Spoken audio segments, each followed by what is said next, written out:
प्रदेश विशेषमा आज हामीसँग हुनेछन् प्रदेश 2 का प्रमुख परियारलाई हटाएर झा नियुक्त। सुदूरपश्चिममा ओली समूहले माग्यो मुख्यमन्त्रीको राजीनामा। प्रदेश सरकारले गरेको करार सम्झौता कागजमै सीमित। कर्णालीमा 6 महिनामा विकास खर्च 6% पनि पुगेन। करोडौं मूल्यका सुर्तीजन्य पदार्थ र पान मसला तस्करी, भन्सार कर्मचारी र सुरक्षाकर्मीकै मिलेमतो। र पूर्वको दमकदेखि चिसो पानी सडक खण्डमा स्थानीयलाई वर्षौंदेखि शास्ति, बल्ल स्तर उन्नतिको सुर्सा। नमस्कार, म प्रवीण शिवाकोटी। यी थिए प्रदेश विशेषमा आजका हाम्रा सामग्री। यसबाहेक काभ्रेमा माटो परीक्षणका लागि घुम्ती प्रयोगशाला सञ्चालन सम्बन्धी सामग्री हामीसँग रहनेछ।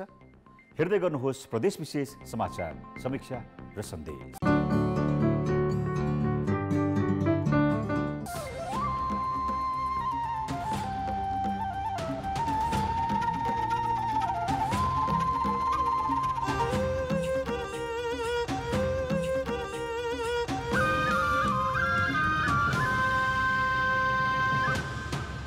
प्रदेश विशेष प्रेजेन्टेड बाई एशियन पेन्ट्स।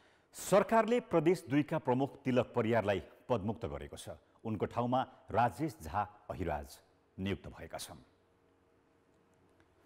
मन्त्री परिषदको सिफारिसमा राष्ट्रपति विद्यादेवी भण्डारीले परियारलाई आज पदमुक्त गरेकी हुन्। संविधानको धारा 165 को उपधारा 1 को खण्ड ख बमोजिम परियारलाई पदमुक्त गरिएको राष्ट्रपति कार्यालयले जारी गरेको विज्ञप्तिमा उल्लेख गरिएको छ। बाँकीका परियार 16 महिना अघि पूर्व माओवादीको कोटामा प्रदेश प्रमुखमा नियुक्त भएका थिए। उनी 2064 को संविधान सभामा तत्कालीन माओवादीका तर्फबाट निर्वाचित भएका थिए।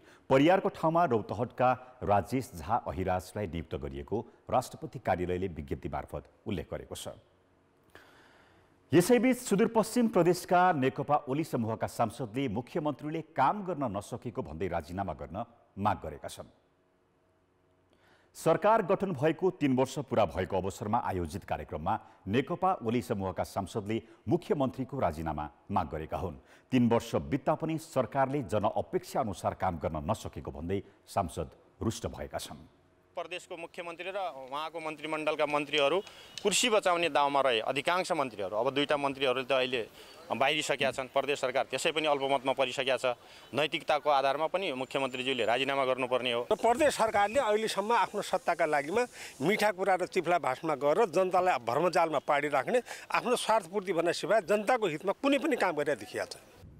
प्रदेश सरकारले 3 वर्षको उपलब्धि समेटेर मुख्यमन्त्रीको उपस्थितिमा शुक्रबार बुकलेट नै सार्वजनिक गरेको छ। तर बुकलेटमा केही टुक्रे योजना बाहेक खासै उपलब्धि उल्लेख छैनन्।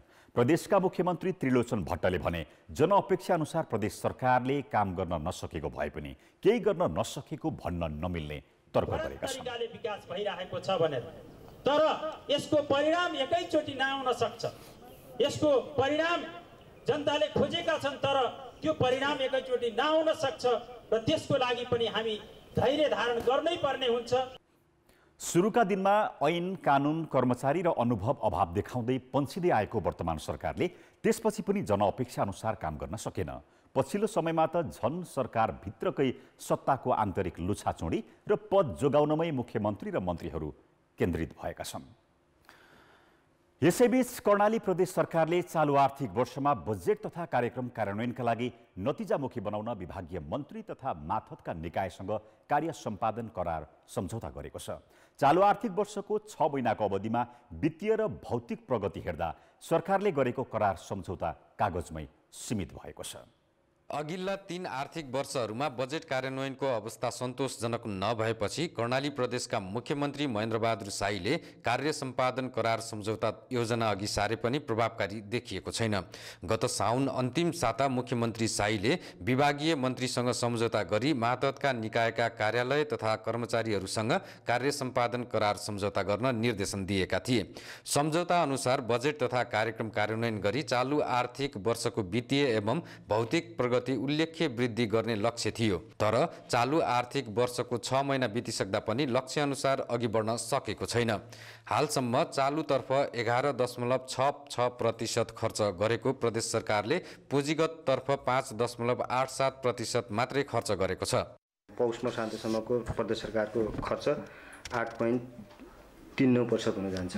प्रदेश सरकारले विकासका गतिविधिलाई तीव्रता दिई पुँजीगत खर्च 75% भन्दा बढी पुर्याउने लक्ष्य लिएको छ। रोजगारमूलक कार्यक्रमको ठूलो बजेट रहेको मुख्यमन्त्री तथा मन्त्री परिषदको कार्यालयले नै 6 अर्ब 18 करोड बजेट मध्ये 3 करोड 63 लाख मात्रै खर्च गरेको छ, अर्थात् 0.59% बजेट खर्चिएको छ। त्यस्तै सबैभन्दा बढी विकास बजेट हुने भौतिक पूर्वाधार विकास मन्त्रालयको विनियोजित 11 अर्ब 30 करोड बजेट मध्ये पुँजीगततर्फ 9.15% मात्रै बजेट खर्च गरेको छ। वित्तीय र भौतिक प्रगति कार्य सम्पादन करार सम्झौता अनुसार काम गर्न नसकिएको सरकारी अधिकारीको स्वीकारोक्ति छ। कार्य संरचना अलिकति मिलेन कि जस्तो 50 करोड 60 करोड 70 करोड खर्च गर्ने एकजना मात्र इन्जिनियर साहब एकजना ओभरसियर साहब सक्नु। अब त्यस्तै सडक कार्यालयहरूमा भवनहरूमा त्यस्तो किसिमको संरचनामा त्यति बजेट खर्च गर्नलाई एउटा डिभिजन प्रमुखैको नियुक्ति हुन्छ, 4 जना इन्जिनियर हुन्छ। त्यसकारण हाम्रो अलिकति अर्गनाइजेसन स्ट्रक्चर पनि थोरै चेन्ज गर्नुपर्छ कि। प्रदेश सरकारको विकास बजेट खर्च विगतका वर्षहरूमा चाहिँ न्यून छ।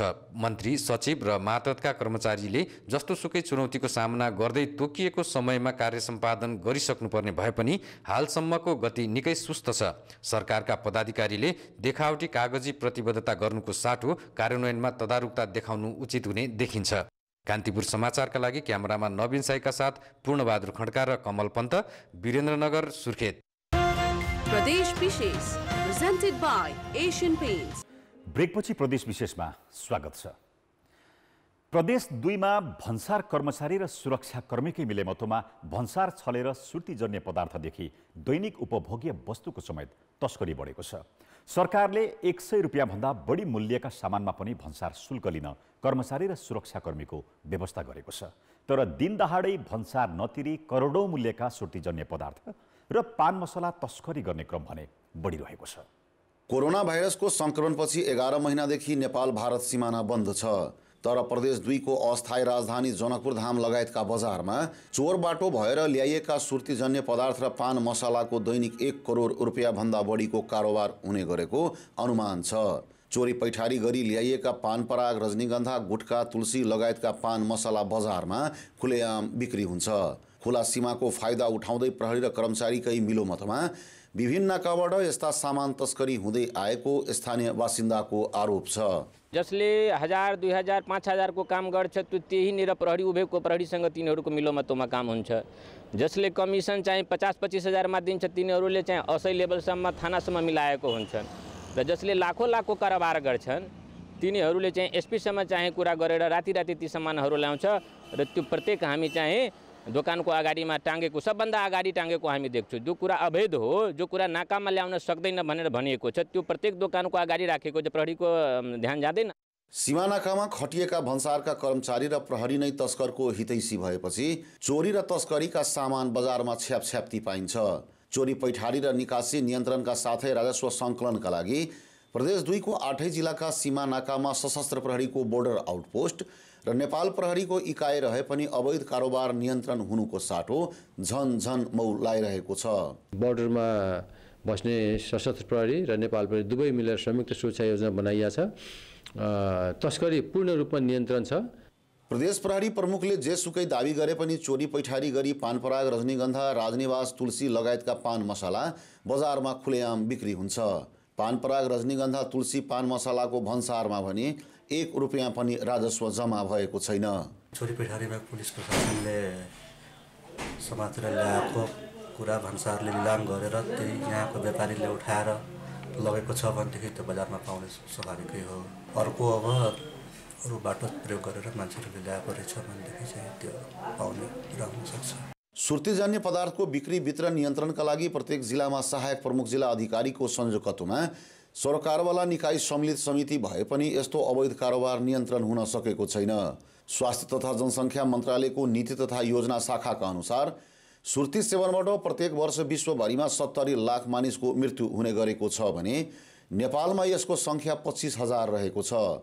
यस्तो डर लाग्दो अवस्था भए पनि अवैध कारोबारको नियन्त्रणका लागि खटिएका प्रहरीले नै तस्करलाई साथ दिन्छन् भने सर्वसाधारण जनताले कसको विश्वास गर्ने? कान्तिपुर समाचारका लागि क्यामेरामा बिर्खेश यादवका साथ अनिल मिश्र, जनकपुर धाम, धनुषा। वर्षौंदेखि निर्माण थालिएको झापाको दमकदेखि इलाम 5 थर सीमावर्ती चिसोपानी पञ्चमीसम्मको सडक निर्माण पूरा नहुँदा स्थानीयले शास्ति खेप्नु परेको छ। 1 वर्ष अघि 59 करोडमा ठेक्का लागेको यो सडक निर्माणको कामले बल्ल गति लिन्छ कि भन्ने आशा पलाएको छ।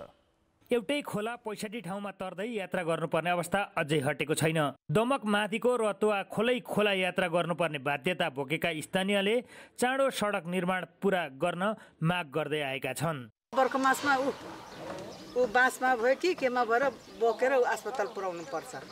कहिले पुर्याउँदै आधा बाटोमा मरिरहेको पनि हुन्छ।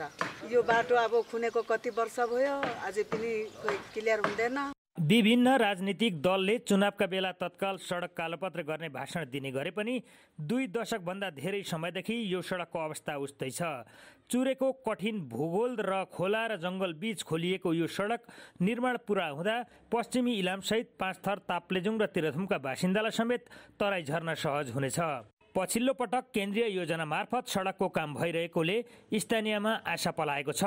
अघिल्लो वर्ष 59 करोड रुपियाँमा ठेक्का सम्झौता भएर दमकदेखि चिसोपानी पञ्चमी बजारसम्म 35 किलोमिटर खण्डमा सडक स्तर उन्नतिको काम अघि बढेको हो। दमक र चिसोपानीको सडक खण्डको काम चाहिँ सन्तोषजनक नै काम गरिरहेको अवस्था छ अहिले। यस क्षेत्रका बासिन्दालाई सहजता प्रदान गर्दै यहाँको आर्थिक गतिविधिलाई पनि योगदान पुर्याउन महत्त्वपूर्ण मानिएको सडकको कामलाई तोकिएकै समयमा पूरा गर्न सम्बन्धित पक्ष गम्भीर हुनुपर्छ। कान्तिपुर समाचारका लागि विप्लव भट्टराई, माङसेबुङ, इलाम। प्रदेश विशेष प्रेजेन्टेड बाय एशियन पेन्ट्स। ब्रेकपछि प्रदेश विशेषमा पुनः स्वागत छ। बाली नालीलाई रोग किराले सतायो या सोचे जति राम्रो उत्पादन गर्न सकिएन भने के गर्ने? आम किसानले दिने जवाफ हो विषादी र मलको प्रयोग गर्ने। किसानले अहिले पनि माटोमा रहेको खाद्य तत्त्व परीक्षण गरी त्यसको उपचार विधिबारे सोचेकै छैनन्। माटोमा पाइने खाद्य तत्त्वबारे किसानमा ज्ञान नभएकै कारण उत्पादन घट्न थालेपछि हेटौडा स्थित माटो तथा मल परीक्षण प्रयोगशालाले खेतबारीमै पुगेर माटो परीक्षण गर्न सुरु गरेको छ। झट्ट हेर्दा साझा यातायात जस्तो देखिने यो बस आजभोलि किसानका खेतबारीहरूमा भेटिन्छ। हेटौडा स्थित माटो तथा मल परीक्षण प्रयोगशालाले खरिद गरेको यो बस सहित कृषि विज्ञ र प्राविधिकको टोलीले किसानको घर आँगनमै पुगेर माटो परीक्षण गर्छन्।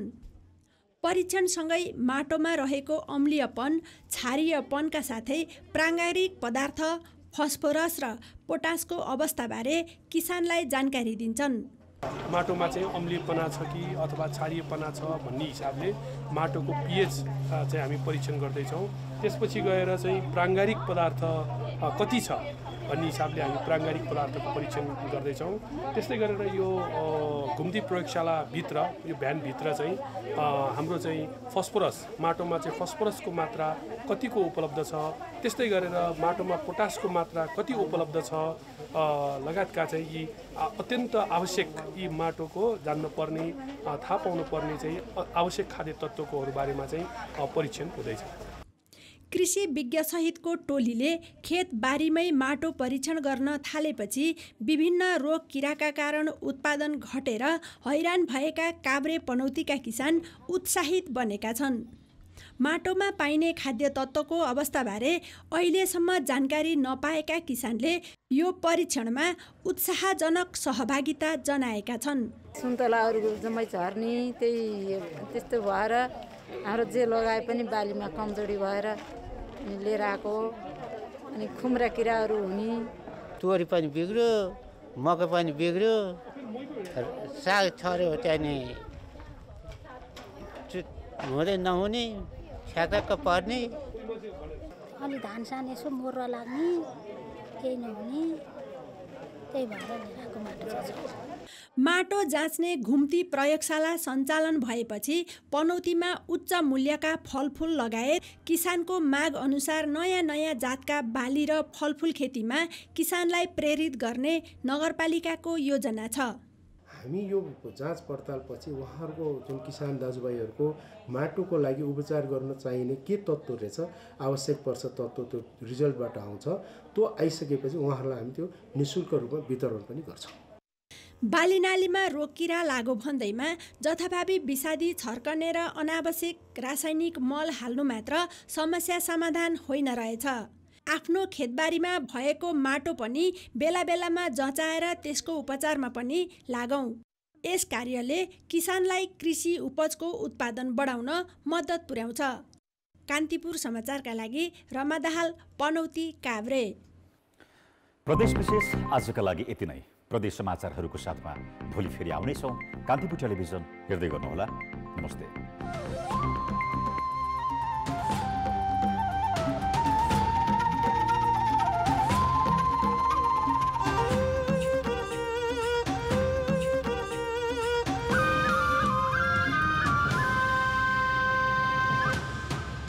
प्रदेश विशेष।